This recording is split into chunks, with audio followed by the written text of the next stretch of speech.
Bueno, pues buenas tardes. Estamos en el grupo de Escuela de Espectadores con algunos más invitados e invitadas de alguna de los otros grupos de la Universidad de Málaga, de los cursos de mayores de 55 años. Y tenemos con nosotros la visita, el encuentro de dos personas y especialistas de un ámbito complejo y desconocido del teatro, que es la distribución.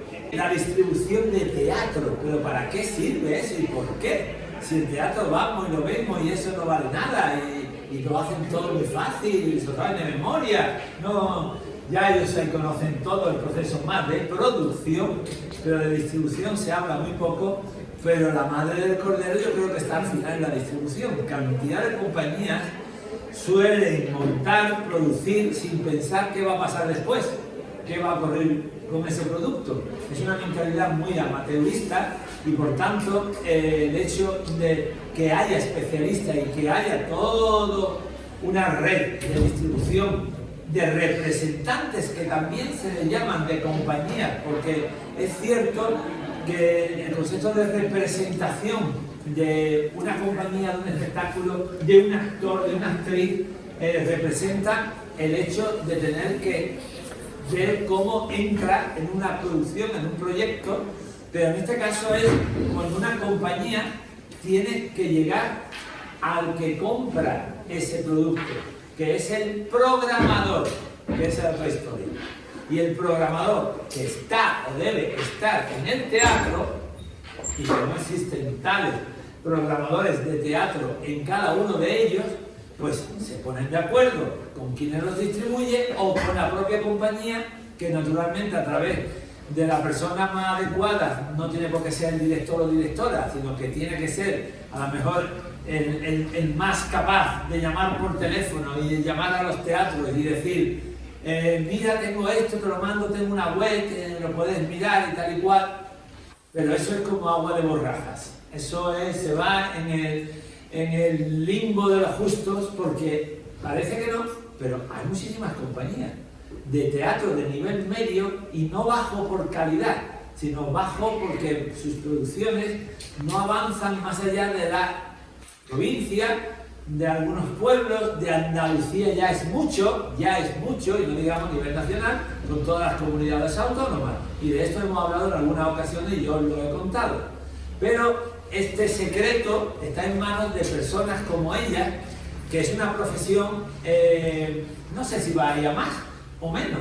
Yo creo que no se sabe por dónde montar el huevo y la gallina, porque si no hay programadores o no se programa habitualmente en un teatro y se tiene de voluntad de seguir programando de manera más estable en función del dinero que tenga ese teatro por el ayuntamiento o por el municipio o por donde sea, para comprar y hacer una programación estable, que es muy difícil que sea tan estable a lo largo del curso de la temporada, pues es el pez que se muerde la cola. ¿Cómo lo hacemos? ¿De qué manera? Vamos a intentar desentrañarlo a través de nuestras invitadas, que son Cristina Gandarias y Celia Negrete. Cristina Gandarias tiene una empresa que se llama Entre Bambalinas Gestión Cultural. ¿Sí o sí? Sí. Y entonces, esta empresa, que de ahí lo pone muy clarito, distribuidora.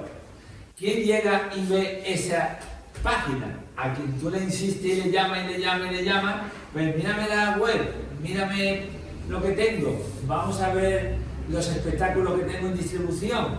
Ella es, entre otras compañías, la distribuidora de la compañía Fernando Hurtado Danza, que sí que algunos de vosotros la habéis visto, y que tiene muchos espectáculos que aquí aparecen, como 37 Guernica 17, que fue una producción de Factoría Segaray, o Alguien vendrá a buscarnos. Tiene una serie, vaya, prácticamente todos los que están en repertorio, ¿no, Cristina? No, esa no es mi página, esa es la de Red Escenas, que bueno, es una red a nivel nacional. Aquí, en esta página, se puede encontrar compañías, obras de teatro,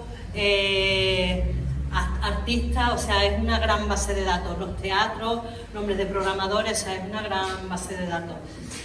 Y luego, por otro lado, pues está aquí la web de Celia Negrete, esta es la tuya, porque me entró directamente, la abrí, y que por otro lado, pues sus compañías son muchas, no sé si tienes más de Málaga o de otras localidades o ciudades. Tiene Petit Teatro, tienes... De Málaga hay algunas, pero son mayoría de fuera. De fuera, tienes más de fuera. De Málaga, tienes más de Málaga, ¿no? No, yo tengo más de fuera También. Sí, porque, bueno, que en mi caso, yo al principio sí que tenía muchas compañías de Málaga, o evidentemente, o de Málaga o asentadas en Málaga, pero actualmente tengo más de fuera que distribuyo en Andalucía que de las de Málaga que las distribuyo a nivel nacional. De Málaga está, por ejemplo, como has nombrado, Petit Teatro, está Manolo Carambola, Filia Teatro, y creo que de Málaga no tengo más. Bueno, también tengo que reconocer y decirle la enhorabuena a Celia Negrete por haber sido en esta edición última del 24-25 los únicos premios que tenemos de teatro en Málaga de la temporada que se estrenan obras o producciones. Pues se le ha dado, bueno, por ejemplo, mejor espectáculo para adultos de Argos, diseño de iluminación, plástica escénica, espectáculo de danza, de silencio danza, o la mejor obra original que algunos veríais, Asco, y en la mejor dirección de la función en Factoría Segaray de Lenteja y Garbanzo, a Rafael Torán, y a ella hacería la mención especial de trayectoria, toda su trayectoria, porque ¿cuántos años llevas tú en esta historia? Pues esta historia va a ser 28. 28 años. Desde el 98 que empecé. ¿Y tú? Yo no llevo tanto, yo empecé en el 18. Llevo poquito tiempo, sí, para esta profesión se considera poquito tiempo. Sí. Distribuir artes escénicas es una profesión de futuro, de uno de los talleres o cursos que habéis dado a través de la Diputación, y todo un currículum, o mejor dicho, un prontuario de maneras de cómo llevar a cabo esa profesión para personas que no conocían este tema. O gente conocida desde el teatro, actores, a lo mejor técnicos. Había de todo. De todo. Sí. Había gente que no conocía nada y profesionales que se dedicaban profesionalmente a que tenía compañía, o gente que quería empezar a distribuir desde su propia compañía, o que querían distribuir, ejercer de distribuidora, digamos, y llegar a varias compañías. Había un popurrí, tuvimos hasta compañeras distribuidoras que vinieron de Extremadura. De Extremadura vino una compañera que, bueno, yo la conozco desde hace muchísimo tiempo porque ella se dedica profesionalmente a esto, pero lo que nos pasa que, como entrando en materia, como es una profesión que no tiene formación reglada, pues todas nos alimentamos de todas, y siempre que surge alguna formación queremos saber si hay algo que nos van a contar y que o desconozco o no lo hago igual que me lo están contando, y cualquier... El primer punto que ponéis en ese curso es definir en qué consiste el trabajo de distribución. Diferenciación del trabajo de producción. Ya podéis empezar. Pero la distribución consiste en eso, en llevar las obras de arte escénica a los teatros, ¿vale? Conseguir que te la contraten y hacer, bueno, todos los trámites necesarios para que la obra llegue a buen fin, ¿vale? Somos como muy cuidadoras de las compañías desde el momento en que empiezan, porque no se trata solo de vender la obra, sino se trata también de asesorarles, de acompañarles y de hacer la mayoría de los trámites burocráticos, porque los artistas son artistas y la burocracia no va con ellos. Es que es muy complicado que entren en tiempos, que entren en la burocracia en general. Y es complicado también que entiendan el día a día y las labores del programador. Muchas veces parece como que estén enfrentados, pero realmente se necesitan. Y nosotras estamos ahí haciendo un poco de mediadora de esos dos universos que se necesitan, pero no terminan de entenderse, porque uno es administración y el otro es como arte. Yo por lo menos lo vivo así, ¿no? y se trata de eso, de acompañarles y de... Porque fijaros, a mí se me ocurre sobre su propia explicación, el concepto que hay detrás de los artistas no entienden exactamente, es un enfrentamiento como con el quien compra el espectáculo o el trabajo que se va a hacer artístico. ¿Qué pasa ahí? ¿Qué ocurre? ¿Qué significa eso? Pues bueno, lo que ocurre es que el artista está en su mundo, está en su universo y es un material sensible, es así, o sea, que hacen la obra y montan y ya después dicen, ¿y ahora qué hacemos con esto? Exacto, ellos tienen la idea, no sé cuánto lo montan, tú le asesoras, hay veces que te hacen caso, hay veces que no, pero no entienden, por ejemplo, pues que hay unos presupuestos que son limitados, no entienden que el mercado ha crecido muchísimo, que hay cantidad de obras y cantidad de compañías que no hay tanto contenedor para absorberlas. Entonces ellos están con su niño y su niño tiene que estar en los teatros sí o sí.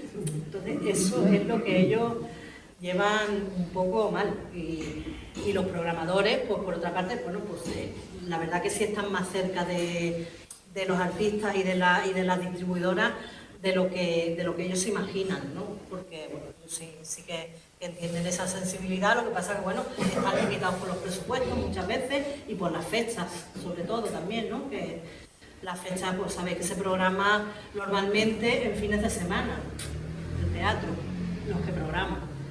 En ciudades más grandes, pues sí, se programa entre semana, pero las fechas las que se acotan mucho en el fin de semana, ¿no? Entonces, pero Cristina y Celia, en Málaga, no vamos a ir de Málaga ahora mismo, en Málaga, ¿cuántas localidades, no voy a hablar de teatros, porque hay más teatros que localidades proporcionalmente en el concepto de que llegue ahí un espectáculo escénico, programan con cierto hábito? No digo una vez al mes, ni digo todos los meses o todas las semanas. Con cierto hábito yo creo que con las dos manos sobran. Nos puede sobrar a los mismos. Por decirlo así coloquialmente. ¿A qué nombre quiere preguntar algo? Bueno, yo quería saber la función de producción con los productores. Yo tengo una idea, pero no la tengo muy clara. Eso está antes de la distribución, antes de la creación. Claro, la distribución, la distribuidora pretendemos, o sería el ideal, que entrara dentro de la producción y que una vez que se plantea la producción de un espectáculo, cuenten con nosotras pues para eso que ha estado comentando Cristina, para una vez que el creador tiene su idea de espectáculo, saber amoldarlo luego al mercado, si quiere que tenga continuidad y no sea solo estrenar, si es que tiene la suerte de tener un espacio donde estrenar y dejarlo ahí. Nos gustaría que se contara con la distribución desde el momento de la producción para ir amoldando, pues por ejemplo, la técnica. Hay muchas veces que el creador tiene en su cabeza pues, un plano de luces fabuloso y que va a quedar precioso, pero que en realidad cuando sale al mercado es que hay muy pocos espacios escénicos que tengan esa dotación técnica o que necesiten, un caso real que lo cuento siempre, que se necesiten 2 proyectores para llevar a cabo, porque hay mucho audiovisual en el espectáculo y el espectáculo exige 2 proyectores. ¿Qué teatros tienen 2 proyectores de un determinado... Si hay uno... Por eso, ¿y de qué manera? ¿De qué, yo no sé técnicamente cómo se llama, de qué potencia o de qué... Sí. Pues eso la compañía lo tiene que tener en cuenta cuando está en la producción. Y eso si no lo tiene en cuenta el creador, el productor, porque no siempre tiene que coincidir, pero si no se tiene en cuenta ahí, a la hora de hacer bolos, va a estar muy limitado solo por ese detalle. Sí. Entonces, es importante. Bueno, en principio yo creo, aunque habría desconocido, que vuestra figura es un poco como la de la gente literaria, ¿no? ¿Hasta qué punto os dan la compañía, os dan el producto ya hecho, o si vosotros influís? Tú me lo estás explicando en que lo ideal sería que influyerais. Lo que pasa es que entonces, cuando uno decide montar una obra de teatro, quiere decir que ya tendría que estar pensando, aparte del elenco, las luces y tal, debería estar pensando en una distribución ya. cuando se montan ya tienen que contactar, y la pregunta sería cómo sabe la distribuidora que existe. ¿Estáis en alguna manera? Es decir, ¿cómo yo quiero hacer una obra? Yo soy un escritor, o soy un autor de teatro, de compañía, y cómo contacto con las diferentes distribuidoras que habrá, que supongo que serán muchas en España? Somos pocas, no somos... ¿no? Para la demanda que hay somos pocas. A ver, si la compañía ya tiene distribución estable, o dentro de la compañía, o la figura de la distribuidora, si ya la tiene, pues bueno, eso ya influye, ¿no? Pero si no, no pasa habitualmente, pero lo ideal es que contacte antes con la persona que os busque la distribuidora. ¿Y cómo nos encuentran? Pues ahora la mayoría estamos asociadas. Tenemos asociaciones pero no toda la persona que se dedica a hacer la distribución de teatro forma parte de una asociación. Digamos que formamos parte de las asociaciones las que ya tenemos un recorrido, tenemos un número de compañías. Ahí es lo más fácil porque es entrar en los listados de las asociaciones o entrar en contacto con esa asociación y contactar con las distintas empresas distribuidoras. Y si no, pues hay veces que la distribución se hace desde alguien de la compañía o, bueno, es lo que decimos, hace mucha falta que haya más distribuidoras para poder abarcar toda la demanda que hay. Constanza. Sí, eso quiere decir que ustedes tienen un límite, no eligen. ¿Y qué criterio utilizáis? Si lo artístico, lo comercial, porque también los creadores no todos tienen un criterio comercial, ¿no? No solo por lo que quieren transmitir o la idea del espectáculo, sino porque de golpe crean obras de teatro con 7, 8 personajes. Eso tiene un costo a la hora de traslados, etcétera, etcétera, ¿no? Me imagino que lidiáis con eso, decir, no, acotaros a 4 personajes o no sé, pero sobre todo, ¿cuál es vuestro criterio para elegir las compañías? Bueno, yo no tengo un criterio como único, como específico. Sí que es cierto que me gusta ver las propuestas en directo antes de seleccionarlas. Yo raramente meto algo en mi catálogo que no lo haya visto en directo.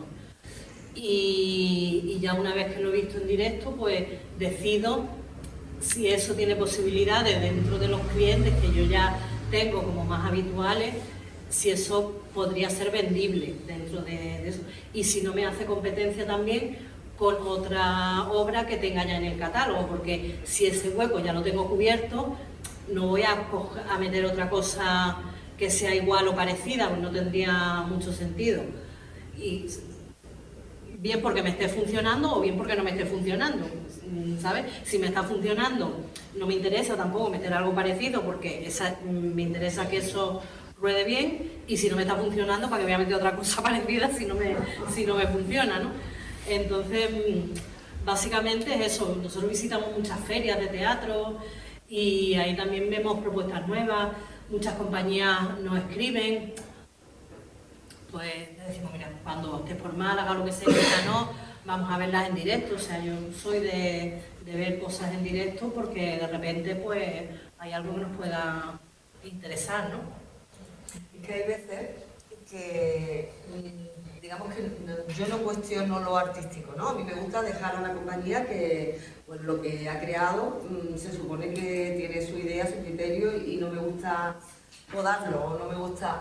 Pero sí que si te interesa el producto, si te interesa el espectáculo, porque le veas posibilidades, porque artísticamente tenga calidad, sí que hay que hablarlo con las compañías y decirle, porque el ejemplo que has puesto, son 7 personas en escena, ¿vale? Sabes que estás limitado a 5 teatros, o a 5 programaciones, o a 10, pero no puedes abarcar, hay que partir ya de la base de que si el espectáculo es muy interesante, con mucha suerte, esos espacios, esos teatros grandes que programan ese tipo de espectáculos, vamos a tener acceso a ellos, pero y la competencia, aunque sea a un nivel alto, también es muy grande. Entonces hay que, digamos, poner primero esas condiciones o hacerlo saber para que sepas que si tú quieres crear ese espectáculo no va a ser lo que tenga una demanda exagerada, pues porque el caché va a ser alto. Nosotras tenemos una deformación profesional que nos pasa a todas, las distribuidoras sobre todo, y también las programadoras. Los programadores también les pasa que entramos en las ferias de teatro, por ejemplo, ¿no? Además, ahora recientemente a mí me ha pasado en 2 o 3 espectáculos seguidos. Esto de entrar, sentarte, que estar rodeada de compañeras, tanto distribuidoras como programadoras, y de mirar el escenario y empezar a ver salir artistas. Y ha coincidido que en la última feria ha habido un espectáculo en concreto de 14 personas en escena, más 2 técnicos. Son 16 personas viajando. Mínimo, eso mínimo. Si no y cobrando, y comiendo. Todo. Entonces, esto de que todas nos miramos de Suelen comer los artistas, Suelen comer, vienen y beben. Y además estos artistas de circo, es decir, que tienen un desgaste importante. Y esto de que en el silencio del comienzo del espectáculo y del corrillo de entre todas, 14 personas, mira esto, qué caché. Y ya de primera es como que tenemos... va haciendo cuenta en cuanto que va viendo de salir artistas. Y el número y los objetos, atrezo o escenografías. También, que si cabe... Este espectáculo de 6.000 euros no baja. Claro, o que quepa en una furgoneta, esto ya es un tráiler, además de cómo se desplacen los artistas, que muchas veces... Entonces va montando el caché sobre el momento que estás viendo el espectáculo. Eso es un poco, digamos, que no es lo que se debe hacer, porque tendrás que estar viendo el espectáculo, pero tenemos esa deformación de empezar a hacer números, como decir, para mover esto. Claro, porque luego hay otra cosa que nosotras trabajamos a comisión, es decir, una compañía empieza a trabajar con nosotras y no paga absolutamente nada hasta que no le vendemos un espectáculo. Y cuando le vendemos el espectáculo, a lo mejor se lo vendemos en abril, le digo, tengo fecha. La fecha es ya para el 2027, ¿vale? Entonces se tiene que producir el espectáculo, cobrar ellos, y cuando cobran ellos ya cobramos nosotras. O sea, que es también un... Claro, es que vendemos a muy largo plazo. Un tema que lo tenemos que pensar mucho. ¿Pero cobran por adelantado o una vez que lo han hecho? No. Cobramos sobre la factura cobrada del artista. Sí, pero las compañías cobran cuando acabaste. Claro, una vez que se hace la actuación, se emite la factura al día siguiente o a los 2 días. Y hay ayuntamientos que te pagan en el mes y ayuntamientos en 90 días. Y muchos en 90 días. Y otra cosa cuando te toca trabajar a final de año. Cuando trabajas en diciembre es muy probable que cobres porque se pasan el presupuesto, tiene que entrar ¿cómo se llama? En comisión de no sé qué, y exacto, y se cobra en abril, mayo, junio. Y con suerte que no venga un huracán y te cancele la función, que también puede ocurrir, y después de esos 9 meses esperando, te quedas sin cobrar. Vamos, llegar a ese punto de distribuidor. Yo creo que es difícil que cuando veis una obra tenéis que analizar la obra desde el punto de vista artístico, como hacemos nosotros aquí modestamente en Escuela de Espectadores, pero tenéis que poner la calculadora, ¿no? La calculadora y el mapa comercial, digamos, también. La pregunta era desde el punto de vista de los programadores, porque tú has dicho que también en la feria había programadores. La pregunta es esa, los programadores suelen ser gente de la cultura, gente de la política, intermedia, o se fían de vosotras, o van a verlo como niños en la feria. ¿Cómo es el programador? Ese es el objetivo de la distribución y en nuestro caso se cumple en la mayoría de las... El objetivo de la distribuidora es que el programador confíe en ti. Ese, porque digamos que no es vender el bolo, es resolver todo lo que acarrea ese bolo o esa actuación. Entonces el perfil del programador, como pregunta, es mixto, porque hay desde zonas, por llamarle así, en lo que contratan los concejales, incluso el alcalde, que hay determinadas, bueno, podríamos decir, comunidades autónomas, porque tenemos la experiencia. Hay determinadas comunidades autónomas en las que el 80% de la programación la hacen los concejales y alcaldes. Eso no es lo que debe ser ni lo deseable, pero todavía hay ciertas zonas así. Luego, la mayor parte de los programadores son técnicos de cultura, una parte de esos son funcionarios, otros son contratados, pero la mayor parte son técnicos de cultura. Y luego en los teatros pues hay directores artísticos y hay, digamos que son los menos, ¿no? Pero casi siempre hay tendencia, bueno, no digo tendencia, pero todavía no se ha conseguido el que cada 4 años no cambie la mayoría de los técnicos de cultura. Hay muchas veces que va cambiando dependiendo de la legislatura. Sí, sigue pasando. Porque esa es otra pregunta del millón. ¿Quiénes son técnicos de cultura? Un administrativo, a lo mejor yo voy a empezar por lo peor. El concejal se convierte en técnico de cultura y se convierte en programador y se convierte en todo. Pero el técnico de cultura tampoco tiene una formación específica, sino ha querido hacer un máster de gestión cultural, que es el único ámbito en los últimos años que se ha podido dar o brindar para estar disponible o capaz o estar cualificado para poder programar un espacio escénico, ¿no? Tú eres administrativo y poco a poco, por el desarrollo de nuestro ámbito democrático de competencias en los espacios de los ayuntamientos, por lo mínimo, vamos a hablar de los ayuntamientos, no de las diputaciones, claro, se ha ido creando esa figura paulatinamente, porque si tú en Alhaurín, que se va a estrenar un gran teatro, no sabes una labor anterior, Alhaurín de la Torre en este caso, de haber estado programando teatro, tener un teatro disponible y tener una vocación de programar teatro, ¿para qué hacer otro teatro grande? Como ocurre o va a ocurrir en Vélez Málaga, un gran teatro en Torre del Mar y otro gran teatro en Vélez Málaga, y un teatro ya que se tenía del programa de teatros, que era el del Carmen, y no había programación estable. Se construyen catedrales cuando no hay un técnico de cultura que haya llevado una labor un poco dejada también por la necesidad de que los políticos de turno confíen en ese especialista. Porque me duele un montón que hubo una época en la que se estaba creando público, porque estaba el programa Abecedaria, claro. Había esa habitualidad de que los niños empezaban a ver el teatro. Lo cuento porque además me pasó a mí con mi hijo, que me pilló esa etapa, y había, pues durante el curso escolar, había teatro casi todas las semanas, claro. Porque venía el programa Abecedaria, los niños veían teatro, y curso a curso se iba creando esa afición, los niños sabían que contaban con eso. Se cortó el programa de Abecedaria y ya no es que no había campañas escolares, porque si había campañas escolares eran por grupos aficionados que pedían el teatro por un alquiler y hacían su espectáculo. Aparte de que no había teatro de calidad para los niños, tampoco había una programación de teatro para los adultos ni para los jóvenes que siguiera con esa creación de público. Entonces trae 6 obras al año, porque son así, además son 6 espectáculos al año, que lo siento, pero lo voy a decir, de Pentación y de Focus, solo. ¿Sabéis ya quiénes son Pentación y Focus? Creo que lo he dicho varias veces. Es decir, de los son las grandes productoras en España, que a su vez son distribuidoras y que llevan el control de los grandes o los espacios de teatro cuando ellos llevan a nombres reconocidos o nombres de obras de teatro muy cabezas de cartel.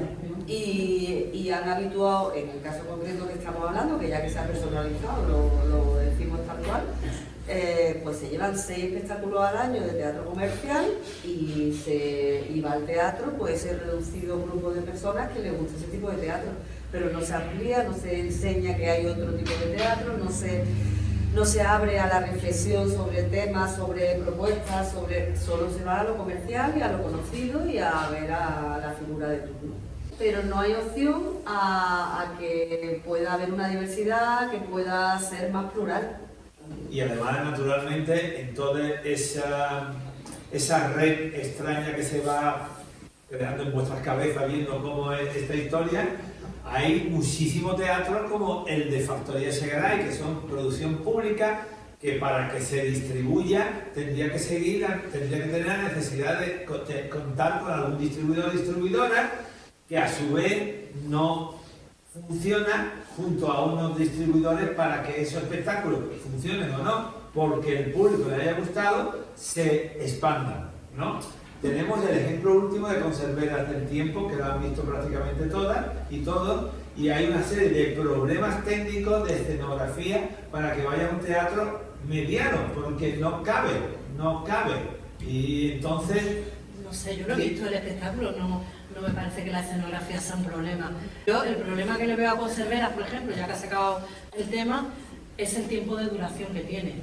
Y 4 actrices. Y 4 actrices también. Lamentablemente debería haber 10, 8, 9, las que hagan falta, da trabajo Sí, mira, a los artistas. Yo te pongo otro caso de Factoría Estegaré, que lo llevo yo, el de Lentejas y Garbanzo. Sí. ¿Vale? Y son otros 4. 5. 5 y un técnico que el pobre tico, deberíamos llevar 2 técnicos, pero que ya no da para más. Pero pues han salido muy pocos vuelos. Y uno de los vuelos salió en Montoro, que era el sitio de nacimiento de Romero Esteo. Romero Esteo era, bueno, un grande, o sea, aquello debería haber sido el eventazo del siglo, ¿no? Porque había temporada con la obra, el director fue profesor también de la SAT de Córdoba, o sea, se daba como todo para que aquello fuese el evento del siglo. Bueno, pues llegamos al teatro, le dan la llave al técnico y dice, apáñate. Y aquello pasó desapercibido, sin pena ni gloria.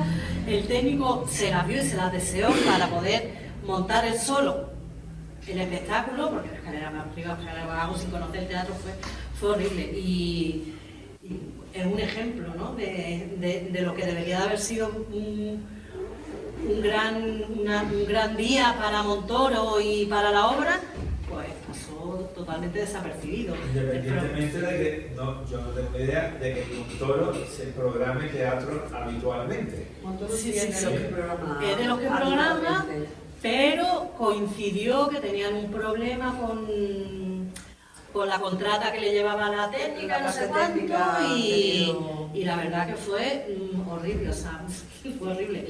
Y bueno, ¿Y en ese aspecto de la distribución no entra de por medio para adelantarse a todas estas cuestiones? Eso es circunstancial. Circunstancial. Claro, porque si no se sabe o no. A mí también me pasó un Montoro con otra compañía que también le pilló han tenido un problema con la empresa técnica por no sé qué, como que no le aumentaba la contrata el precio y bueno, como que han desistido y ha habido ahí una laguna un tiempo. Por si no comprendéis lo que está diciendo, que me parece que parece fácil, pero no lo es. Todo teatro tiene un equipamiento técnico, pero todo teatro no tiene que tener el equipamiento técnico necesario. Pueden tener 4 focos, hoy día ya por lo menos hay móviles que se llaman, que están computerizados y que pueden cambiar colores y con eso se pueden hacer muchísimas cosas, pero la dotación técnica es básica, además de que no tiene a lo mejor un técnico propio porque no se mantiene a alguien metido allí en el teatro contratado, por tanto se busca una compañía o una empresa, mejor dicho, de luz y sonido que tienen contratado para cada vez que haya programación poner la dotación más o menos necesaria adaptada de la compañía que manda a ese sitio a través de la distribución. Este es mi plano de focos, este es mi track, todo lo que necesitamos. No, pues esto no lo tenemos, vale, pues vamos a readaptarlo y eso te lo da todo el servicio, el programador junto con el teatro. Y a partir de ahí se adecua para que hay técnico de sala. La taquilla puede ser también el mismo técnico de cultura que corre por aquí, claro, que corre por allí. Hay veces que pasa, sí. Hay veces que pasa en teatros que ya tienen que están funcionando y que tienen una programación habitual. La sala tiene su equipo técnico que controla el equipo de la sala y la compañía viene con su técnico que controla el diseño de iluminación y de sonido que trae esa compañía. Normalmente cuando entran en crisis, como yo le llamo, cuando la compañía entra en crisis y el técnico le pasan cosas, muchas veces sí que nos llaman para que llamemos al técnico del teatro. para hacer magia porque Claro, se ve, ellos están allí y nosotras estamos en Pernambuco y te llaman por teléfono, tengo este problema. Vale. Esa no es nuestra función, no debe ser nuestra función, porque una vez que ya se ha contratado la representación y se han hecho todos los trámites y todo, ahí ya debe ser la parte de la compañía, el técnico de la compañía, el que entra en contacto con el técnico del teatro, pero hay muchas veces que si se produce cualquier conflicto de este, la compañía recurre rápido a la que estamos en medio, que somos ahí, el pulpo, que tenemos brazos en todos los... Claro, nosotros llegamos al teatro, hemos sacado la entrada y todavía hay alguien que te tica la entrada o te mira con el digital, consigues entrar y ver el espectáculo y te vas.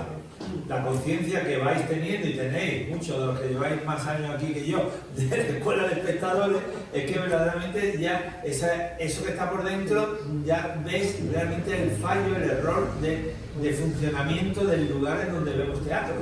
Porque no solamente es el espectáculo, es que esto es efímero y además es circunstancial para que ese arte que nos gusta tanto, pues nos llene con comodidad en el lugar, en la butaca del asiento del aforo en el que estamos metidos. Pero todo ese camino realmente se desconoce, y menos el que está detrás. Esto es el circo de... Y aquí no hay... Yo iba a decir los horrores. Que como ha dicho al principio, como lo de repetir cuando en el cine, aquí es todo inmediato. Es decir, aquí o sale a la primera o no sale. Que tiene que estar todo preparado para en el momento que empieza la función que esté...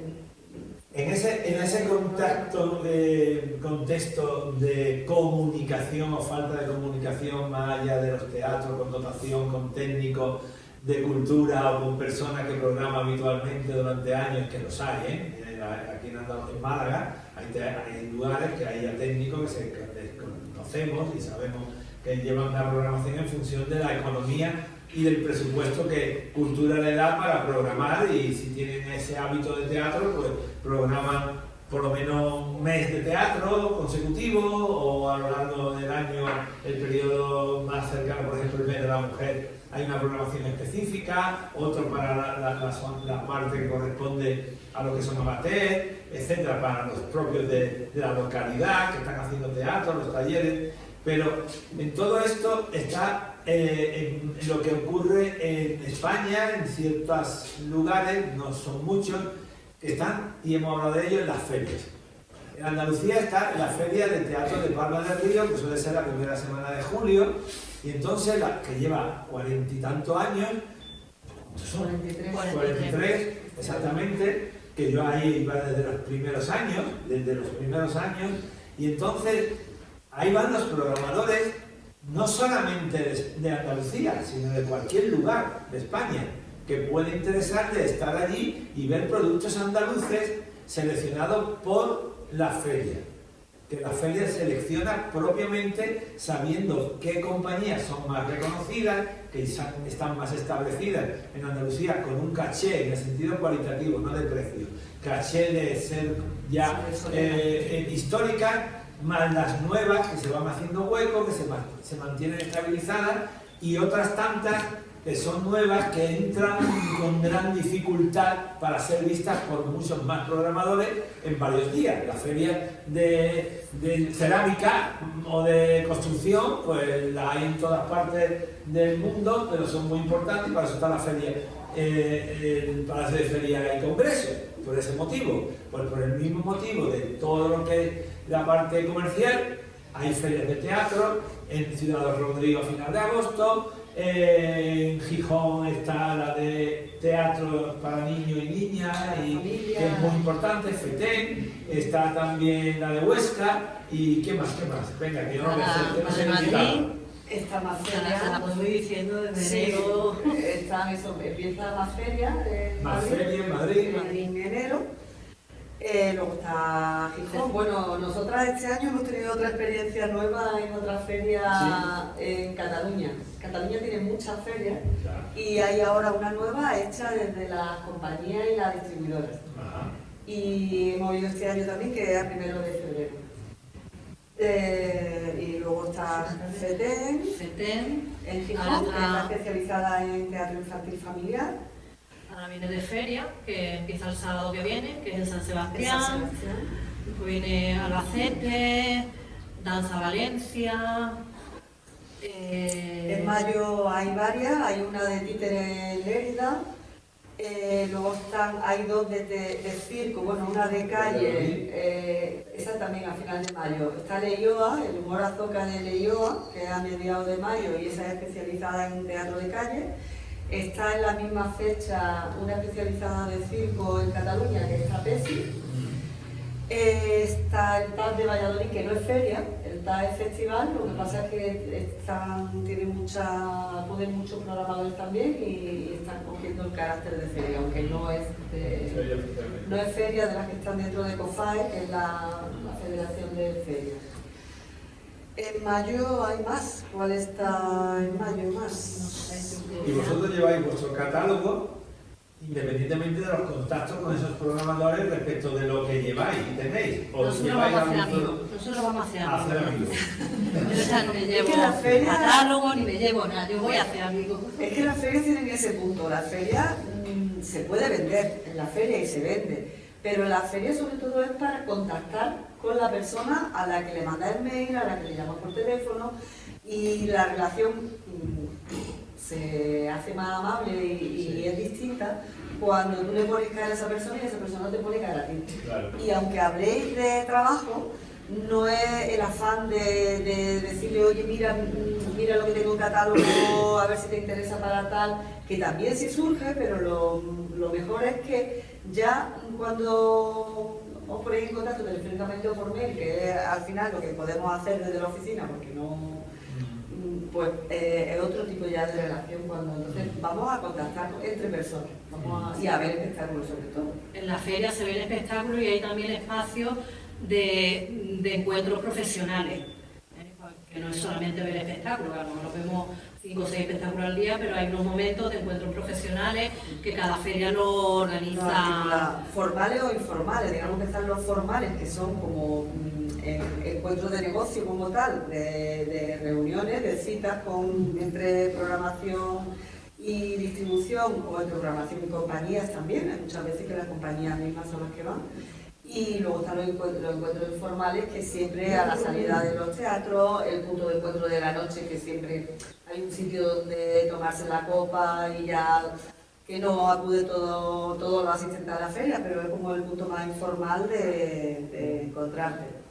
Hay un par de preguntas. Sí, estamos aquí. Estaba medio respondido, pero mi duda era si realmente había espectáculos en la feria o solo era presentación de catálogo y de todavía no hay. A ver, hay una feria cada 2 años que se llama Mercartes, que se hace actualmente en Valladolid, que sí que es una feria de comercio al uso, con stand. Lo que es un stand, como es lo que se hace en el Palacio de Ferias de Málaga o de cualquier palacio de ferias. Esa feria se hace cada 2 años y sí que es de catálogo en papel o en el ordenador, ya son casi todos los catálogos digitales, ¿no? Esa feria sí que es de sentarte o de tener un stand y de que van pasando Esa sí es así, de comercio al uso.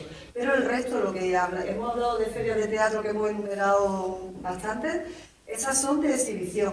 Es decir, hay una selección, hay una comisión artística en la feria, hay una convocatoria en la que se presentan los espectáculos y hay una selección de entre muchísimos, pues la mayoría de las ferias ahora pueden tener 900.000 ofertas de espectáculos y tienen que seleccionar como mucho 30, 40, eso a lo sumo. Se representan.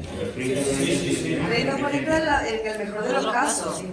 Hay ferias que tienen 12, 18, 20 espectáculos. Claro, de 1000 propuestas que les entran, es que es muy duro, ¿eh? Si son 5 días, pues 5 espectáculos al día o 6. Eso es lo máximo. O 6, con algunos de calle. Tiene mucho más, pero tiene mucho más. Pero Palma del Río viene a tener 30 aproximadamente. Máximo. Como máximo. 30. Y tú por la mañana ya, igual que el Festival de Cine. El Festival de Cine no es feria y no es feria, es festival. Pero tú, todos los acreditados de prensa, inclusive distribuidores, tú ya estás viendo los estrenos antes de lo que estábamos hablando antes de Calle Málaga del otro día, pues se estrenó por la noche, pero por la mañana yo la vi a las 11 de la mañana del primer día. O sea que se puede ver esos espectáculos para, bueno, que te lleve una selección de ellos. Había también una... Sí, yo quería saber si las producciones que se presentan en la feria ya tienen distribuidora. Ah. O ninguna... A veces sí, a veces no. De hecho, la distribuidora vamos a la feria no solo para intentar vender nuestros espectáculos, sino también a veces para ver espectáculos nuevos, porque alguno te puede interesar encajarlo en tu catálogo. ¿En esa feria van solo profesionales o también va el público en general? Suele haber, hay veces que se venden entradas al público para que también puedan, de hecho, sobre todo al programador y también al distribuidor, si le interesa el espectáculo para llevarlo en distribución, conviene ver el espectáculo con público que no sea profesional, porque ve la reacción y ve la acogida que puede tener o no. Incluso le vale a la compañía el que haya público para ajustar su espectáculo, para ver qué cosas funcionan mejor, qué cosas funcionan menos. Y aunque sea una presentación oficial, digamos, a profesionales, debe haber público para testarlo. Es lo más conveniente. Hay más preguntas por allí, por aquí, por aquí. Una cosa interesante, en Palma del Río, además ahora ya hay un gran teatro que se llama el Coliseo. Cuando se empezó, se hacía en la calle, o sea, prácticamente en un par de salitas, en la Casa de Cultura, que se ponía un graderío y se ponía otro gran graderío, porque en Palma del Río hace calorcito, en verano, en julio, pero calorcito, igual que en Almagro, todo un festival de teatro tiene tela, más allá del cambio climático. Pero eso hizo porque todo el público del pueblo se volcaba a ver teatro una semana. Sí. No había prácticamente teatro durante todo el año, excepto por la feria. Y después ya se ha ido programando al hacer teatro y espacio escénico. Para decir hay una afición al teatro, ¿verdad? De hecho, hay mucha afición en las ciudades que tienen, las ciudades de los pueblos que tienen ferias de teatro. Hay mucha afición y hay gran parte de la población que está esperando que llegue la feria para... Ciudad Rodrigo pasa igual. Ciudad Rodrigo tiene un premio del público y es porque los habitantes de Ciudad Rodrigo o gente incluso de fuera que va y luego echan antes era en la urna y ahora ya es todo con el móvil, con el QR, pero sí que hay mucha afición y participa muchísimo el pueblo. Una curiosidad, que vosotras sois distribuidoras, con respecto a Cataluña, son muy permeables de obras que llegan aquí o son muy endógenos, porque por ejemplo en cine han conseguido un cupo catalán financiado por el Estado, que tienen una serie de películas garantizadas que van a apoyar la institución, o personajes que hablan en catalán. Bueno, ya lo habéis visto ese tipo de obras. Eso, que si son permeables o son muy endógenos. Muy poquito. Pero también te digo, la mayoría de las comunidades se están volviendo cada vez más cerradas. Cada vez son más endogámicos. Lo que pasa en Cataluña también que tienen el tema del idioma, de la lengua, que es verdad que el programa tiene preferencia por las obras que están en catalán. O sin texto o en catalán. Y ellos, bueno, eso es lo que he comentado antes de que hemos estado ahora en una feria allí en Cataluña, sus espectáculos, todos en catalán, ¿no? Un espectáculo de Cataluña en castellano no existe. Y todo bueno, ahora ya es que como tiene que ser accesible el teatro, va a estar todo traducido siempre, ¿no? Pero nosotros hemos visto ¿cuántos espectáculos? Todos leyendo los subtítulos. Excepto había uno programado que era de una compañía de Granada, Sitio en Teatro. Alicia.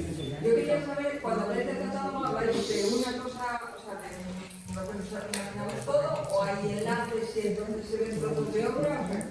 ¿Cómo presentáis una obra a alguien que no lo conoce? Antes teníamos el catálogo impreso, pero ahora ya los catálogos son digitales.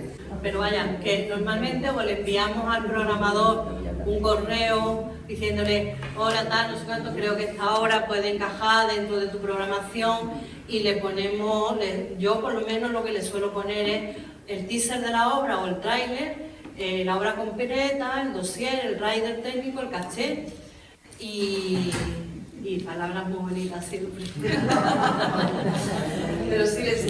el tráiler o el teaser, ¿qué le llaman? El teaser o tráiler, pues eso, si el teaser es como un minutito, así con planos del espectáculo, y si el tráiler, pues como mucho hasta 2 minutos, 3 más. El otro día, por ejemplo, el teaser de Conserveras era fuera, era fuera. El teaser Sí, porque los teasers que se hacen en Factoría Echegaray no se hacen nunca objetivamente respecto del espectáculo para mostrar o vender algo, sino para crear una conceptualización del mismo. Pero luego sí que le hacen el material, que le hacen el vídeo corto que le llamamos o el vídeo promo, le dan también el vídeo completo para el material y le hacen un dossier también. Una vez que, porque en Factoría, además de tener las funciones, luego hay un día que ellos hacen una función sin público solamente para grabarle, lo graban a varias cámaras y de ahí sacan el material. Pero nosotras, si te interesa saber eso, como distribuidoras tenemos que tener de la compañía el vídeo completo, del espectáculo me refiero, el vídeo completo y también ese vídeo corto, promo o lo que sea. Y normalmente, si está haciendo difusión así, manda solo el vídeo promo, y si el programador se interesa y no lo ha visto en el espectáculo en vivo, pues le manda el vídeo completo, que siempre lo quiere grabado a una sola cámara, que no esté editado, para que sea lo más fiel a si estuviera sentado en el patio de butaca y lo estuviera viendo. Y luego son también las convocatorias de los circuitos y de las redes, ¿vale? Que cada comunidad pues tiene como su circuito, sus redes, entonces lanzan unas convocatorias y ahí es rellenar el formulario por cada obra que quieras presentar, ¿vale? Cada uno te pide... Cada comunidad tiene un circuito y en el momento que tú estrenes algo, pues tú tienes que estar pendiente de que, o ellas, para su compañía, entrar y cada una de las comunidades tienen fórmulas completamente diferentes para hacer administrativamente entrar en esa solicitud que después te eligen o no. Exacto, que Eso luego, es un mundo, ¿eh? si te eligen, eres programable, o sea, si te eligen eres programable. No, es que ahora le tienes que vender, ¿vale? O sea, tú optas a que te puedan comprar. Habéis levantado la mano de allí para acá. Yo como habéis hablado de lo de Cataluña, yo he estado aquí trabajando en el Instituto de Teatro, entonces me hace gracia porque es verdad, allí no es catalán, lo tiene más. Pero ahora aquí en el Cánovas han venido una compañía de ellos, este tipo de teatro que hace los programas el Cánovas o lo tenéis con su traducción a distribuir vuestras obras o algo de eso. Porque esa obra yo no sé si la van a hacer en catalán o en castellano. En castellano. no, aquí la hacen en castellano. En Cataluña es otro mundo. Yo al menos lo veo así y lo defiendo porque ole ellos que lo hacen así. Los catalanes, todos sus espectáculos lo hacen en castellano, si tienen texto, lo hacen en castellano, no tienen ningún problema. Ellos defienden su espectáculo en catalán siempre y luego lo hacen en inglés para ir a Europa. Y es la única comunidad española que tiene una oficina de cultura en Bruselas. La Generalitat Catalana tiene una oficina de cultura en Bruselas. O sea que ellos son los que mejor se lo montan de todos, los vascos también. Ya hay que pagárselo todos los propios catalanes. Dos preguntas en una y ya que estamos medio en conflicto de temas conflictivos. Vuestro único circuito de clientes sería el Estado, ¿no? El teatro público. Y la pregunta es también si es viable el teatro sin el apoyo del Estado, porque parece que solo se puede vender ciertos espectáculos a un dinero que venga de lo público. Claro, nosotros dependemos a teatros que dependen de dinero público porque son los que tienen dinero para pagar los cachés, que realmente muchas veces decimos, bueno, ¿a quién se financia? ¿A la compañía o al público? Porque a lo mejor a quien se está ayudando es al público a que vea buenas producciones, bueno, y a la compañía también que se financie, o sea, es un poco ese feedback. Pero sí que es verdad que hay un mercado también de teatros privados y que no pagan caché, pagan a lo mejor un fijo y te dan un porcentaje de la taquilla, o vas directamente a taquilla, o le alquilas el teatro, y sí, también hay una red de teatros privados. Pero también hay muchos que no le pagan luego a los actores, los privados, porque eso le ha pasado a muchos de los que yo he trabajado. Tenía todo calderísimo porque he estado trabajando en no sé qué teatro, me lo pusieron todo muy bonito y todavía no me han pagado y me han dicho que no tienen dinero. Pero eso será hace mucho tiempo. Eso digo yo, actualmente va todo con contrato. Yo hace poco estuve en el Español viendo Luces de Bohemia, un espectáculo. Maravilloso. Y tiene 25 actores encima de escena. Pero no salen de allí, no van a ningún sitio. Pero ¿cómo se paga eso? Igual que la obra de 1936. Exactamente. Sí se ha movido, pero no, eso se paga, pues lógicamente porque tiene una financiación. El Teatro Cervantes tiene una financiación propia del ayuntamiento y algunos sponsors también, igual que el Soho solamente tiene sponsors. Y entonces, y su propio dinero del que quiere montar el teatro, el dinero, lo monto y ya está.